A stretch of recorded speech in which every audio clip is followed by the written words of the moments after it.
지난주에 이제 복습인데요. 요한은 성경의 마지막 책, 요한계시록 22장 19절에서 말씀들에 대해서 말하죠. 더하지도 말고 빼지도 말라고 그랬고. 또 요한은 요한복음에서 말씀들에 대해서 이제 말을 했습니다. 그 다음에 바울은 그 서신에서 말씀들에 대해서 또 말을 했죠. 로마서 10장 18절입니다. 주 예수 그리스도께서는 아버지께서 기도하실 때 말씀들을 말하셨어요. 자, 예레미야는 하나님의 계시를 언급할 때 말씀들을 말했습니다. 여기 예레미야서 23장 22절을 잠깐 보겠습니다. 그러나 만일 그들이 내 계획에 참여하여 내 백성으로 내 말들을 듣게 했더라면 그들이 내 백성을 그들이 악한 길과 그들이 행위 악하면서 돌아서게 하였으리라 그랬습니다. 주가 말하노라 그랬습니다. 자, 그다음에 다윗은 하나님께서 성경 보호전에 가서 말씀하실 때 말씀들을 말했죠. 시편 12편 6절 7절에서 7번 정화된다고 그랬어요. 7번. 흑동안에서 7번 정화됐다고 그랬어요. 모세는 하나님께서 율법을 주실 때 말씀들을 말했죠. 그 다음에 욥은 하나님의 도움을 구할 때 말씀들을 말하는 것이에요. 자, 그래서 이 근본주의자들이나 무신론주의자를 포함한 모든 성경 주석가들, 올바른 성경 주석가들이 아니죠. 가르침, 하나님의 뜻, 계시, 원칙들, 성경, 하나님의 말씀을 계속 말하면서도 정작 말씀을 다룰 때는 입을 꼭 다무는 자들이에요. 올바른 말씀을 얘기할 때는 입을 꼭 다물죠. 자, 그리고 배교는요, 데살로니가후서 2장의 배교는 불신자에게 한정된 것이 아니라 이 시대의 가장 큰 배교는 그리스도인의 몸 안에 있어요. 그리스도인의 몸 안에. 우리 자신의 몸 안에서부터 배교가 일어나는 것이에요. 그리고 교회에서 배교가 일어나는 것이에요. 그럴 때는 교회부터 책망하신다고 그랬죠. 자, 그래서 잠언 30장 5절에 6절은 사무엘상 3장 21절이나 시편 12편 119편 89편이나 마태복음 24장 34절이나 요한복음 5장 24절 데살로니가후서 전서 2장 14절이나 다른 확실한 500군데 이상이 되는 만큼 분명한데 바른 교리대로 믿고 실행하는 정직한 성경 주석가라면은 다음과 같은 내용을 인지할 수밖에 없죠. 첫째는 하나님께 출판하신 모든 말씀은 순수합니다. 변개된 게 없어요. 두 번째, 하나님께 출판하신 모든 말씀은 진실하고 단련되었고 연단되었다 그랬습니다. 시편 6절 7절 말씀이죠. 세 번째는 하나님께 출판하신 모든 말씀은 영원히 보존된다 이것이. 영원히 보존된다. 시편 119편 89절을 보죠. 오 주여, 주의 말씀은 영원히 하늘에 세워졌나이다 그랬습니다. 주의 말씀은 영원히 하늘에 세워졌나이다 그랬습니다. 자, 그리고 마태복음 24장 35절을 봅니다. 신약이. 하늘과 땅은 없어져도 내 말들은 결코 없어지지 아니하리라 그랬습니다. 하늘과 땅은 없어져도 내 말들은 결코 없어지지 아니하리라. 이 세상 성경을 수백만 권, 수천만 권 불태워버려 없어질지라도 하나의 말씀은 하늘에 보존되어 있어요. 네 번째, 하나님께서는 이 성경을 믿는 사람들에게 믿음의 방패셔요. 잠언 3장 5절 하반절이죠. 잠언 3장 5절에서 믿는 자들에게 방패시냐고 그랬고, 또 다섯 번째, 한 교회만 유일하게 그분의 말씀을 지켰어요. 요한계시록 3장 8절에 보면 필라델피아 교회만이 인내의 말씀을 굳건히 지켰어요. 여섯 번째, 하나님께서는 그 교회에 관해 부정적인 말씀을 하나도 하지 않으셨고 그 교회는 열린 문을 두셨기 때문에 5대양 6대주의 킹제임스 성경이라는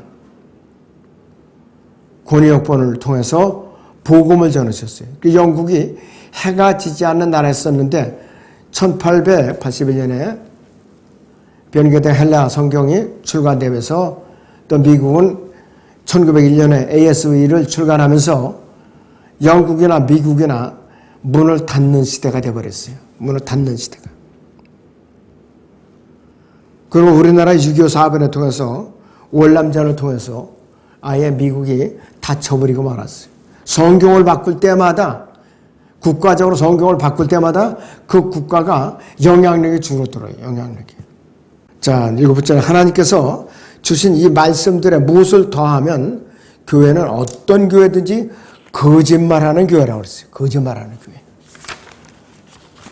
자, 그 다음에 8번째는 이러한 교회를 구별하는 길은 사도적 계승에 대한 이들이 하는 말로 알 수 있다. 어쩌고저쩌고 사도들이 어쩌고저쩌고 자기들이 사도의 그 권한을 이임받았다고 떠드는 자들이.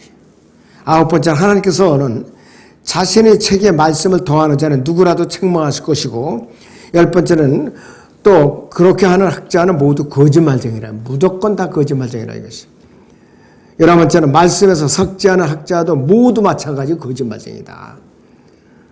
그래서 원문, 비평화, 필서본, 증거, 성경 보존, 성경 개론과 조직의 신학에 관해서 기록된 4,000권의 책을 연구하는 데 시간을 할애해 본 사람이라면은 저 라커마 같은 분이에요. 그러면은 성경에 대해서 글을 쓰고 성경을 가르치는 사람 중 98%가 현재 성경 어디서도 하나님의 말씀을 얻을 수 없다고 생각한다는 사실을 너무나도 분명하게 알 수 있다.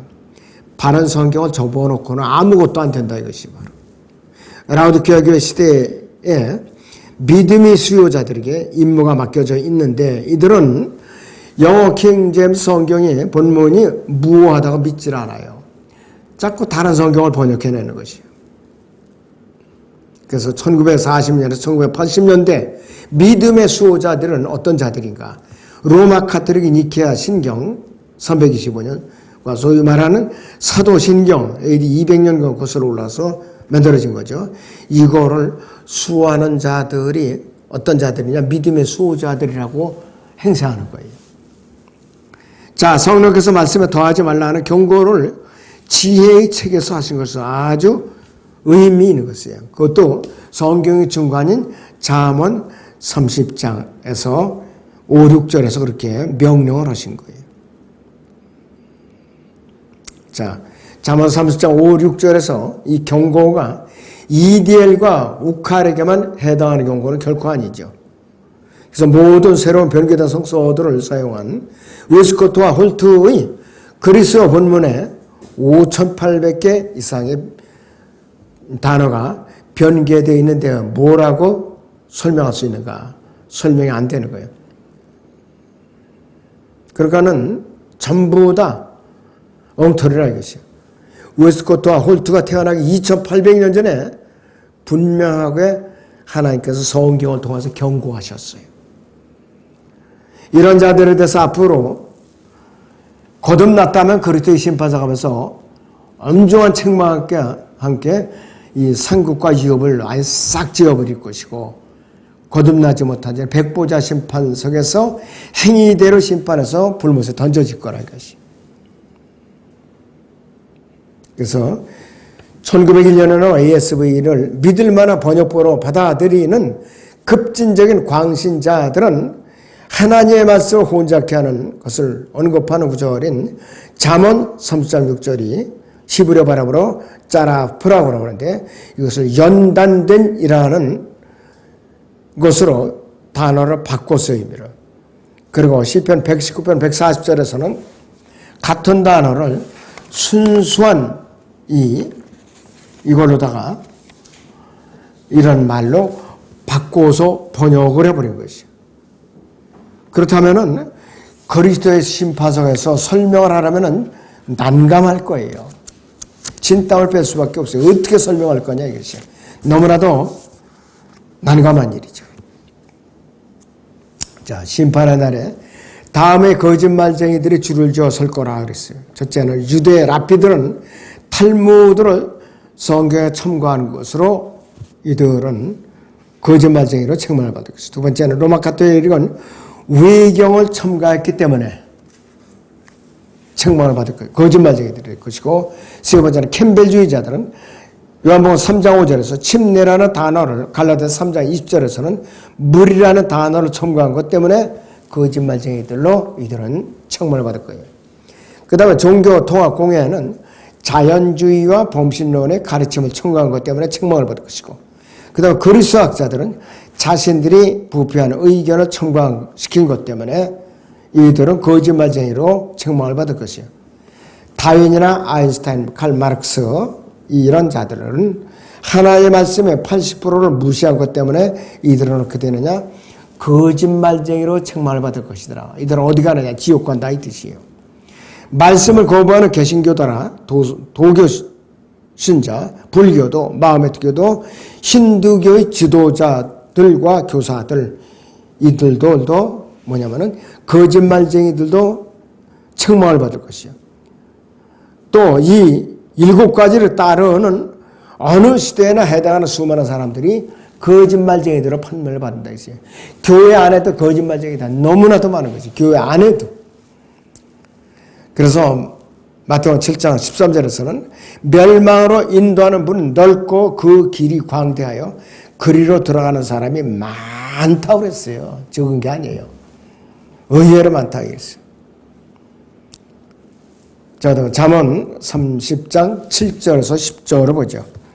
내가 주께 2가지 것을 구하였사오니 내가 죽기 전에 나를 거절하지 마소서. 내게서 호황된 것과 거짓을 지어주시고 나를 가난하게도 마시고 부하게도 마시며 내게 필요한 양식으로 나를 먹이소서. 이는 내가 배불러 주를 부인하며 말하기를 주가 누구냐 할까 함이며 또 내가 가난하여 도둑질하고 내 하나님의 이름을 욕되할까 함이니이다. 너는 종을 그의 주인에게 비방하지 말라. 그가 너를 저주하며 너의 죄가 드러날까 함이라 그랬습니다. 7절에 10절은 아굴이 하나님께 구한 2가지인데 첫째는 나에게서 헛된 것과 거짓을 제거하소 그랬고, 두 번째는 나에게서 부와 가난을 제거하소. 너무 부하게도 마옵소서. 또 너무 가난하게도 마옵소서 그랬어요. 자, 잠언 3장 8절에서요. 허황된 것. 이것이 1901년에 나온 ASV는 거짓된 것이라고 바꿔버렸어요. 전도서 전체가 이 단어를 정의하기 위해서 기록되었는데 약해야 될 아굴이 비록 명철이 없고 거룩한 것들에 대한 지식도 없다고 고백하기는 했지만 그는 분명한 것은 그는 현명한 사람이었다 이것이요. 그에게는 분명히 자신을 아는 지식은 있었던 사람이라 이것이요. 그 지식으로 인해서 이 시대에 배교한 신학자들보다 훨씬 훌륭한 사람이에요. 약해야 될 아굴이라고 그랬죠. 약해는 짐을 진 자 다윗을 의표하고 아굴은 솔로몬의 또 다른 이름이라고 말씀을 드렸죠. 지난번에 솔로몬은 또 다른 이름이 아굴이라 이것이에요. 아굴은 부유한 사람들에게 불확실한 재물을 신뢰하고 싶은 유혹이 있다는 것을 잘 알고 있었어요. 그는 욥기 21장이나 22장에 읽고 홍수 이전의 사람들은 성공의 때에 하나님을 부인했다는 것을 이미 배운 사람이었어. 자, 부유한 사람에게는 있는 위험만큼이나 가난한 사람에게 도사리고 있는 위험도 잘 알았던 사람이에요. 잠언 19장 7절을 보죠. 가난한 자는 그의 모든 형제들에게도 미움을 받거늘 하물며 그의 친구들이 얼마나 더 멀리 하겠느냐. 그가 쫓아가며 사정할지라도 그들은 그에게서 떠나가느니라 했습니다. 너무 지나치게 가난해도 죄를 짓는 것이 그랬어요. 잠언 28장 3절을 봅니다. 가난한 자는 억압하나 가난한 자는 곡식을 남기지 않고 휩쓸어 버리는 비 같으니라. 가난을 경험했던 자는 자비를 베풀어야 되는데 아주 더 지독하게 하는 거예요. 더 지독하게. 그래서 이 바른 교리 대로 믿고 실행하는 위대한 교회들인 걸고 아주 부유한 사람들이나 아주 가난한 사람들에 의해서 세워진 적이 없어요. 어떤 형태든지 민주주의 체제에서는 중산층이 필수적으로 필요하다 이거예요. 중산층. 근데 지난 정권에 의해서 중산층이 없어졌잖아, 우리나라가. 극대극이 돼버린 거예요. 소득주도 성장. 공산주의가 바로. 그 성경은 정반대 아니에요. 중산층이 탄탄해야 돼요, 중산층이.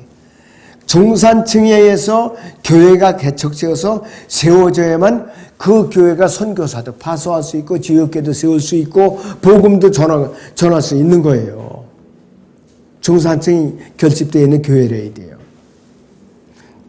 근데 지금 극대극이에요. 교회도 극대극이에요, 지금. 이 시대의 좌절하고 불만에 찬 이론뿐인 선행주 주장자들은 중산층을 기성체제라고 부른다 이거예요. 무조건 적으로 돌려요. 기성체제가 공격을 당하거나 박멸되면 선행주의자들은 재빨리 노동대단의 집단 수용소로 갇히게 된다.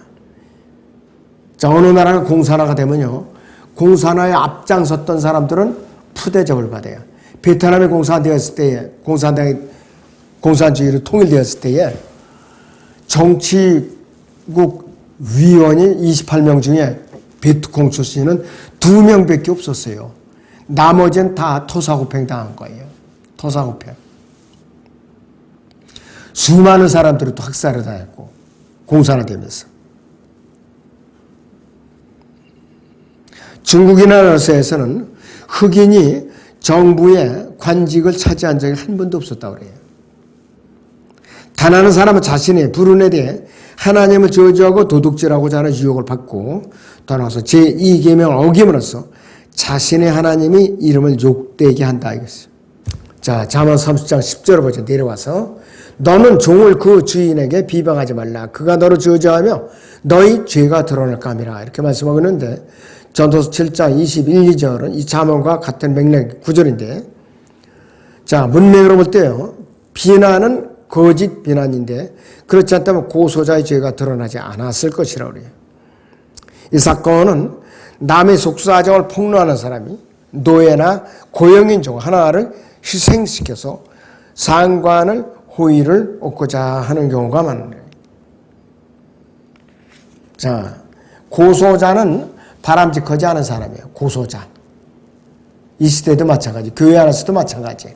오죽하면 사도 바울은 자기가 차라리 손해를 본 망정 어쨌간에 믿음의 지체들을 세상 법정으로 끌고 가지 말라고 그랬어요. 세상 법정으로. 근데 교회 안에서 이런 일이 버젓이 지금도 일어나고 있어요. 자, 그럴 때는 우리는 이 고소자가 돼서는 안 되지요. 고소자가 돼서는 안 되는 거예요. 하다못해 감옥에서도 고소자가 꼭 있어요. 돈을 받고 오는 자들이 있어요. 또. 감옥에서도. 왜냐하면 자기가 좀 더 나은 대접을 받으려고 그따위 쓰러는 거라겠어요. 자, 잠언 30장 11절에서 17절을 봅니다. 자기들이 아버지를 저주하고 자기들이 어머니를 축복하지 않는 세대가 있느니라. 자기들이 눈에는 순결하나 아직도 자기들이 더러움을 씻어내지 않는 세대가 있느니라. 오, 그들의 눈이 얼마나 거만한가. 그러한 세대가 있나니 그들이 눈꺼풀을 높이 들렸느니라. 앞니는 검과 어금니는 칼 같아서 가난한 자를 땅에서 삼키고 궁핍한 자를 사람 가운데서 삼키는 세대가 있느니라. 말거머리들에게는 두 딸이 있는데 부르짖기를 주소서 하느니라. 결코 만족하지 못하는 세 가지가 있고 정녕 충분하다고 말하지 않는 네 가지가 있으니 음부와 아이를 낳지는 못하는 태와 물로 채울 수 없는 땅과 충분하다고 말하지 않는 불이니라. 자기 아버지를 조롱하며 자기 어머니에게 순종하기 싫어하는 자의 눈은 골짜기 까마귀가 쪼아낼 것이요 새끼의 독수리들이 그것을 먹으리라 그랬습니다. 아굴이 말하는 요 11절 17절은 아굴이 말하는 저주와 탐욕의 한 세대라고 그랬어요. 저주와 탐욕의 한 세대라고 말을 하고 있어요. 잠언 30장 14절을 다시 봅니다. 여기에서 보면은요, 다시 보면은 앞니는 검 같고 어금니는 칼 같아서 가난한 자를 땅에서 삼키고 궁핍한 자를 사람 같아서 삼키는 세대가 있느니라 그랬습니다. 이 앞니는 검 같고 그래서 여기서 수오드라고 그랬어요. 그 다음에는 여기서 또 어금니는 칼 같아서 나이프라고 그랬거든요. 그래서 저는 그때 번역을 할 때 처음에 이렇게 주장했어요. 앞니는 큰 칼, 작은 니는 저 어금니는 그 작은 칼 이렇게 좀 번역하자 그러니까 아저씨가 혼쭐이 났어요. 그냥 네가 번역자면서 혼쭐이 났는데 이게 사실은 검, 칼 이렇게 하면 안 돼요. 균형을 맞춰야 돼. 큰 칼, 작은 칼 이래야 되는 거예요. 네.